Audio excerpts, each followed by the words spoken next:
Hello Darts Nutz. As I recently just reviewed the Unicorn Eclipse HD2, I thought it's probably a good idea to review the Eclipse Pro 2 as well. As you can see, this is the box, and it's got the same new slimmer bullseye, increase in plane area by 14%.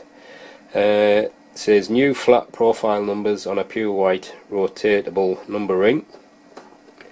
And it's still got the same new ultra slim plated steel wire, no external legs for high definition radial spider.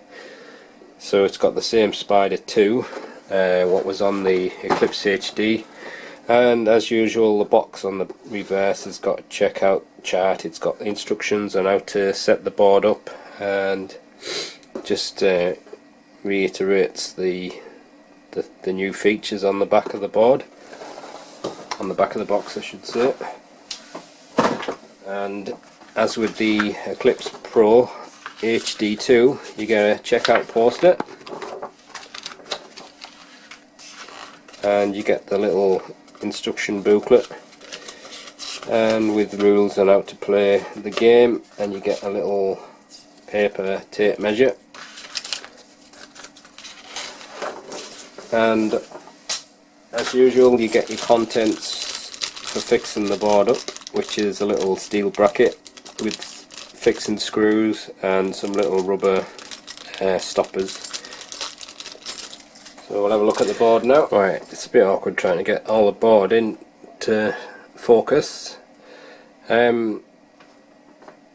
you can see, it's very similar to the Eclipse HD2, but the main difference is that the Eclipse Pro doesn't have the seamless sisal, and what that is, it's just like the vanes. I don't know if you can see it on the camera, but basically, like I said on the other review, when they make a board, they have rolls of like fibre, and it's from a grass fibre called sisal, and then it's cut into little biscuits, and then they have so many biscuits on the board, probably about that size, and then they have a machine which squeezes them all together, and that's why you see like these little, what they call vanes, which is just where the edges of the biscuits have been compressed together.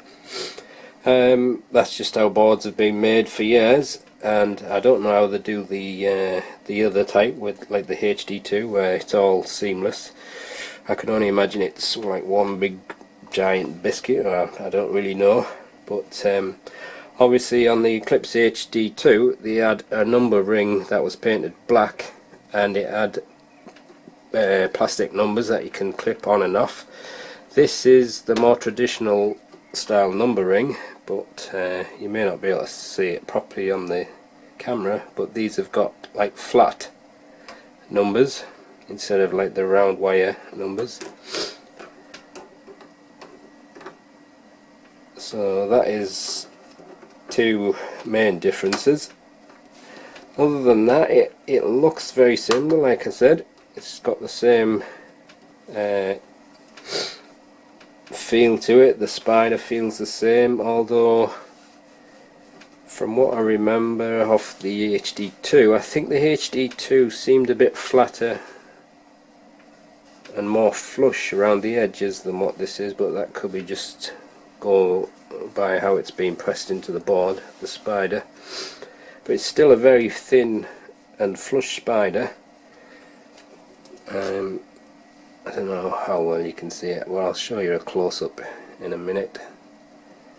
You'll be able to see it better, and it's just basically the same on the back. You just put your screw in there, and the three little rubber feet. So that's the board. We'll have a close look at it now.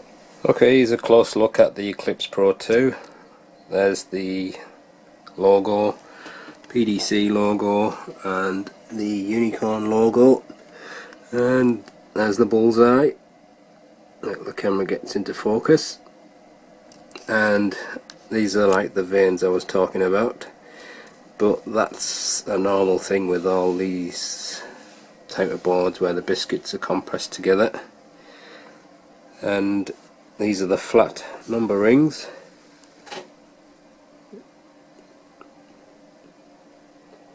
just the same kind of style of numbering as you normally get, but they've got very flat wires for the number. It's quite effective, but I did quite like the painted black wire on the Eclipse HD2, and I also like the way the look of the numbers on the other one stand out. And again, the spider has no legs sticking out, so it's a very neat spider and very thin wires. I know there was a couple of patchy sections on the HD2 on the colours, but I can't see any on this one.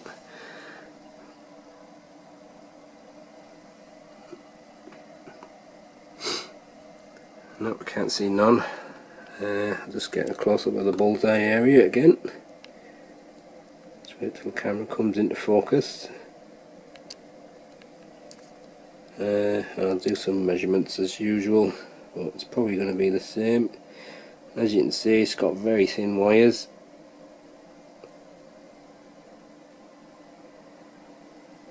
It feels exactly the same kind of sisal, but I usually try press it with my nail.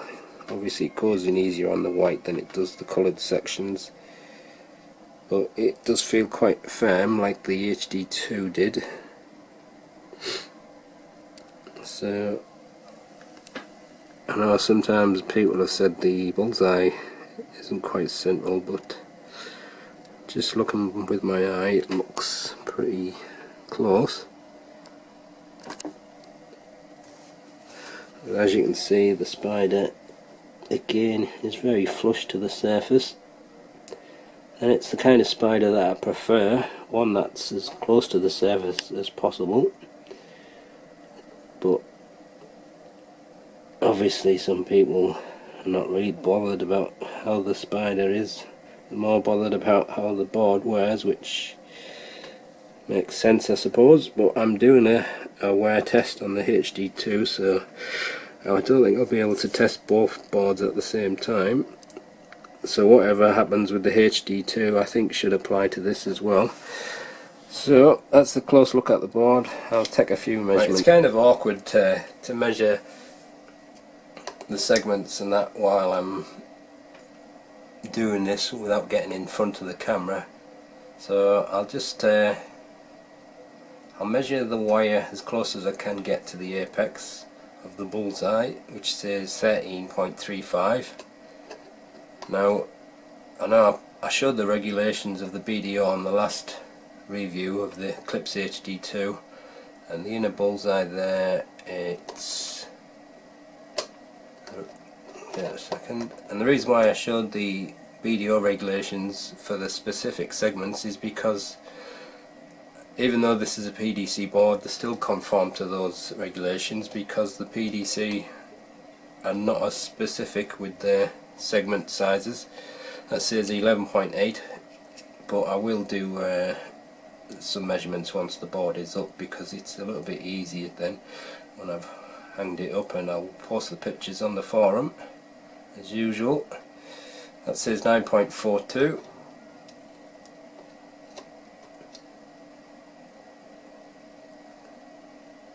Get on the inside, it's a little bit awkward. So 9.46, so that's pretty close there. And I'll just move it a little bit to there.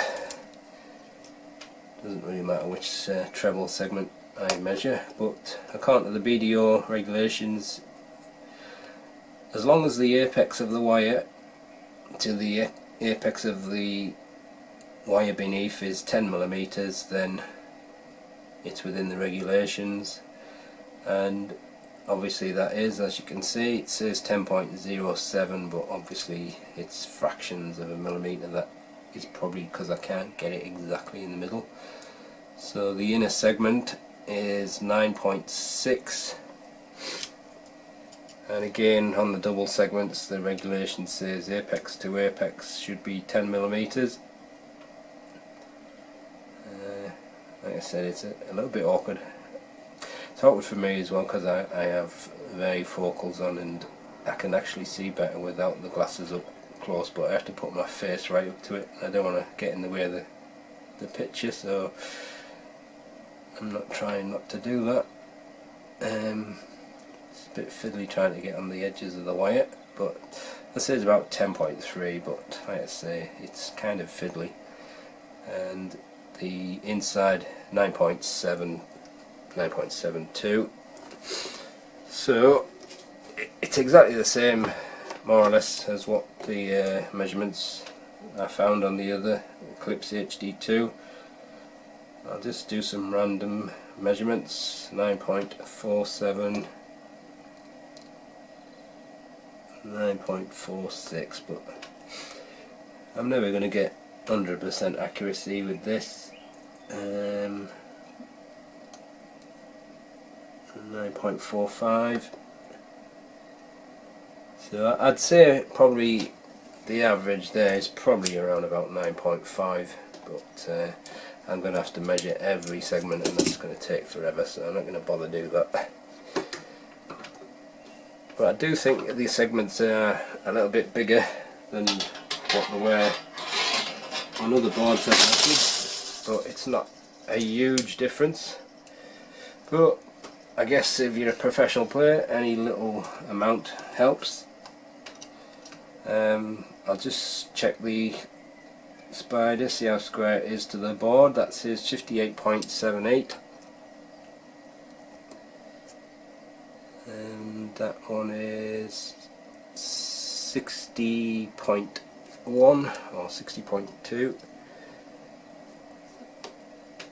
and that's 50. I'll just check, see if that's right. Got to get it in the middle or thereabouts. I can't get the edge, it's kind of awkward. That's it. That says 56.86. It's only about 1.5 millimeters difference. So, and that is 60.5, so it's pretty square. Them two measurements are pretty much exactly the same, and them just very slightly out, but it doesn't make much difference really. You can't see anything wrong with the eye, and it's as close as you can expect it to be. But I do think the spider's been improved massively, but on this one it feels a little bit more raised at the outer edge than it does towards the middle. I think it was uniformly flush on the HD2, but it just slightly raised a little bit around the edge on this one. So we'll get the dartboard up now and throw some dart at it. Alright, I'm just going to have a few throws with these, the Gary Anderson 23 gram gold limited edition darts. Just throw them around the board just to see what it sounds like and how the darts penetrate the board. I might do a close-up of the darts going into the board as well, but I expect it's going to be pretty much the same as the HD2.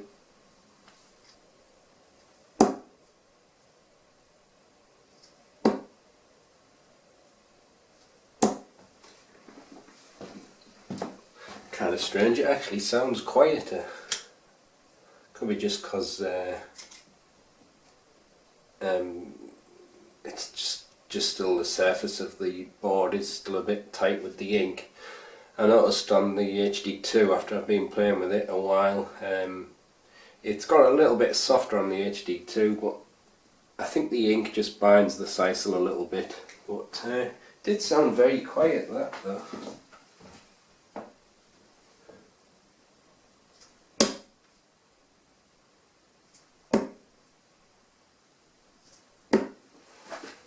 That sounds really quiet.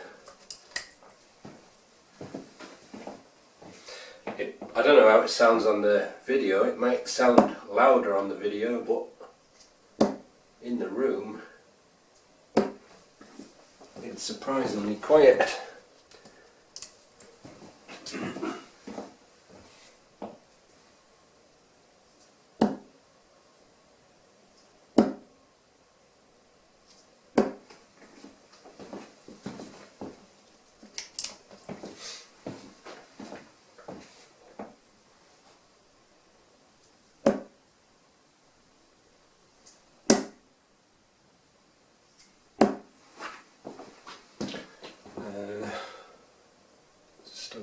check on the point.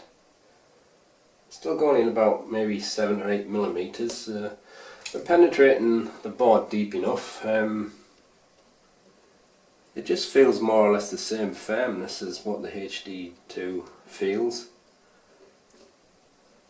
but I'm not sure whether this may be slightly firmer, but it's hard to tell. There's no real way to measure it, just going by feel. But it does sound just that little bit quieter. So whatever that means, I don't really know.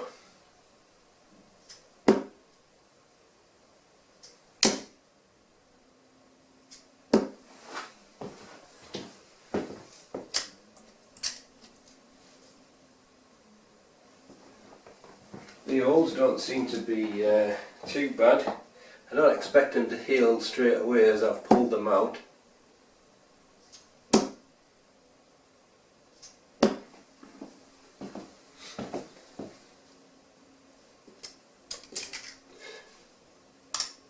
But doesn't seem to be much of a reason to buy the HD2, because this one seems to work pretty well. Just trying to see what it sounds like on the outside edges. Sounds a little bit more echoey on the edges, but kind of expect that. Oh, hit the wire. It's around. Still very quiet though, even on the outside edge.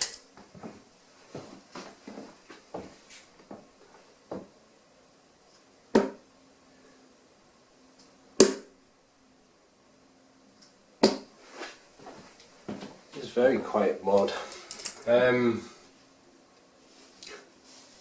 I'm already testing the HD2, it's going to be kind of awkward for me to test the wear of both of them, but I will play on this as much as I can and I'll have to report back, but I suspect it's probably going to wear just the same as the HD2.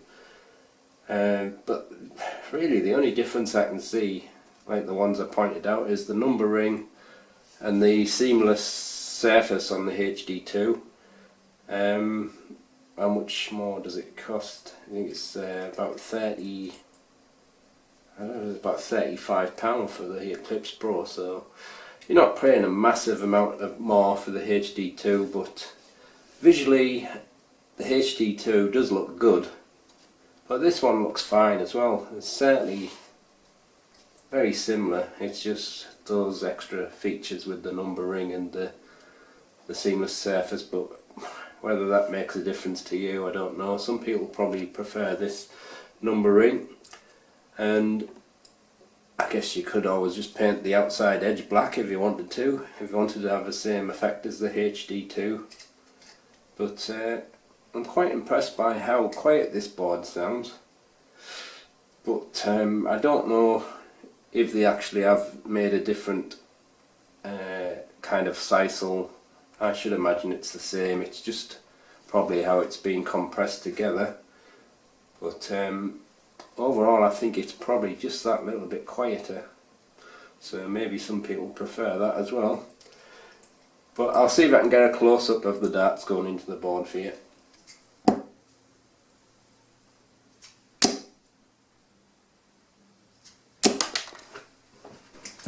So, like I said, I'm quite impressed with how nice and quiet this sounds, and basically it's pretty much the same board, and it's got the same nice spider as the HD2. The difference between this and the Eclipse Pro, one version, is obviously the fact that they've improved the spider. It's got a nice flat number ring. It's got the slightly bigger bullseye area, and obviously the spider makes the segments a little bit bigger because it's nice and thin, but it does seem as if the sisal itself has been improved just like it has on the HD2, and I can't be sure whether it's because I've got a bit of a cold at the moment and this maybe sounds quieter because my hearing might be a little bit dull. But what I'm going to do when I finish this is I'm going to put the HD2 back up and I'm going to throw some darts at it and then I can double check to see whether there is a difference in the sound it makes. But again, it's quite a dense board, and I suspect the performance is going to be pretty much the same as the HD2, so because I'm doing a long-term test on that, it's going to be kind of difficult for me to test them both at the same time. But I will stick this board up every now and then. I'll give it an hour or so, and once I've got maybe about 30 hours completed on it, then I'll report back. But mostly I'm going to be reporting on the HD2 board, so it's going to be hard to do them both at the same time. But quite impressed with it so far, and like I said, if you don't really need the cosmetic differences like you get with the HD2, which is the vein-free surface and the special numbers, then this is just as easy a purchase to make, and you're saving a little bit of money. So I don't really think you're losing out much in that respect. So that's the end of the review. Thanks for watching.